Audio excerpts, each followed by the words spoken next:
Welcome back everyone to Kovac Enterprises. We are working on the Mac R685ST for the Big Rig group build that's hosted by Thomas Soltis and Jeff's Model Garage.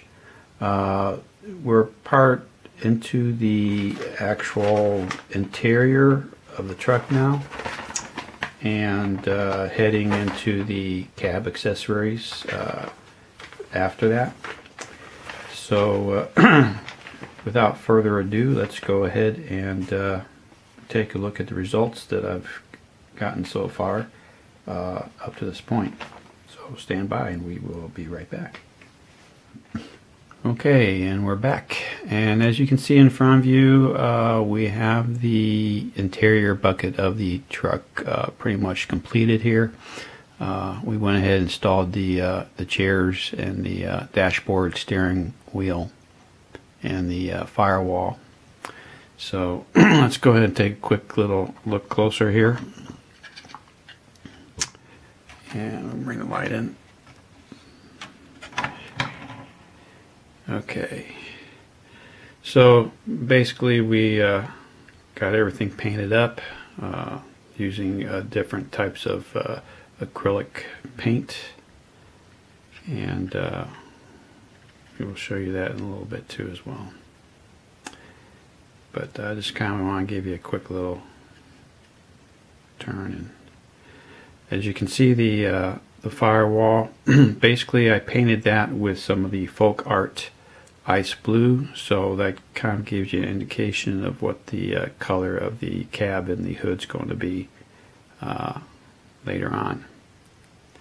But I've went ahead and detailed as much as I can using a toothpick to detail out the firewall on that. And like I said, I just want to show you this up close because once it's installed, you're only going to see parts of it. But there you have it for the interior bucket. So basically I also went ahead and started using some Folk Art silver sterling for the cab and the hood. Start off here with the hood itself. This is basically going to be my kind of primer for the car, because I will be airbrushing on the Folk Art ice blue on top of this. There you go. I'll give it a quick little 360. You see all sides. So that is the hood. And we'll set that one off to the side here. We went ahead and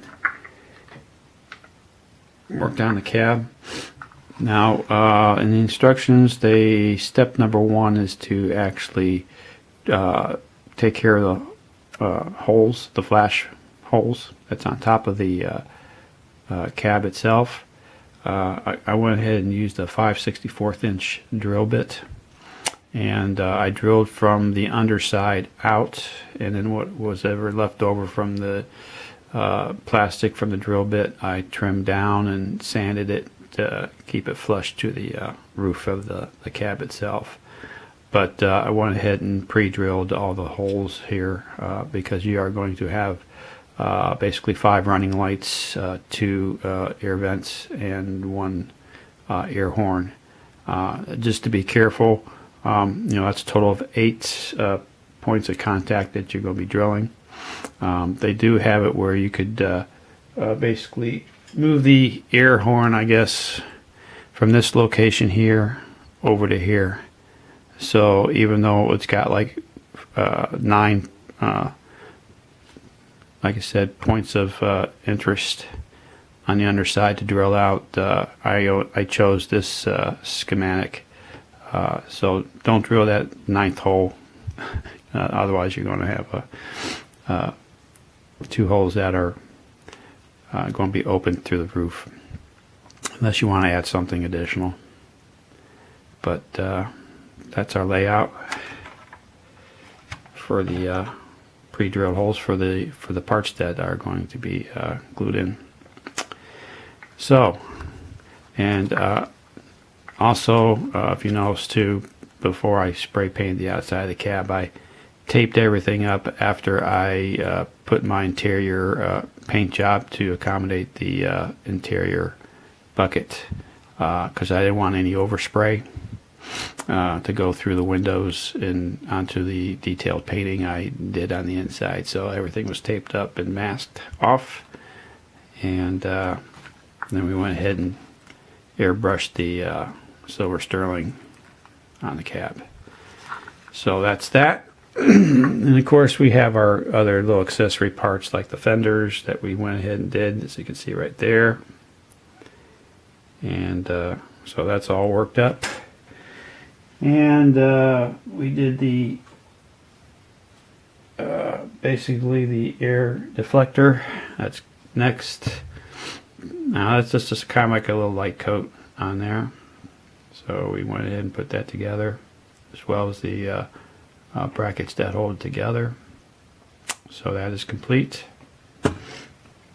And then we went ahead and did the air cleaner as well. We've got that all together. This consists of 3 different parts. So actually 4, because the main part of it's 2 halves, and the top, and then the little bracket that goes and attaches to the cab itself. So there you go. There's that. And the last thing I did with using the Folk Art Sterling Silver was the basically lower body of the cab, like so. And eventually that will be getting sprayed with the ice blue Folk Art as well. So that's where we are so far. And stand by. We will be right back with the finished product of spraying the base coat. So see you soon. And we're back, and as you can see, we went ahead and sprayed on some of the Folk Art Ice Blue Metallic. This is actually what the bottle looks like here. It's number 2588, and you can get this like at Michael's. That's basically where I got it from. But as you can see, we went ahead and did the cab up first. And there you go.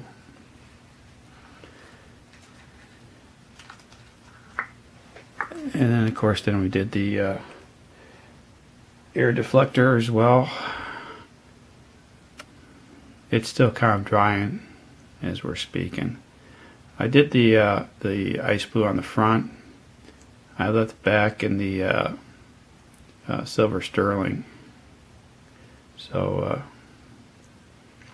there's that.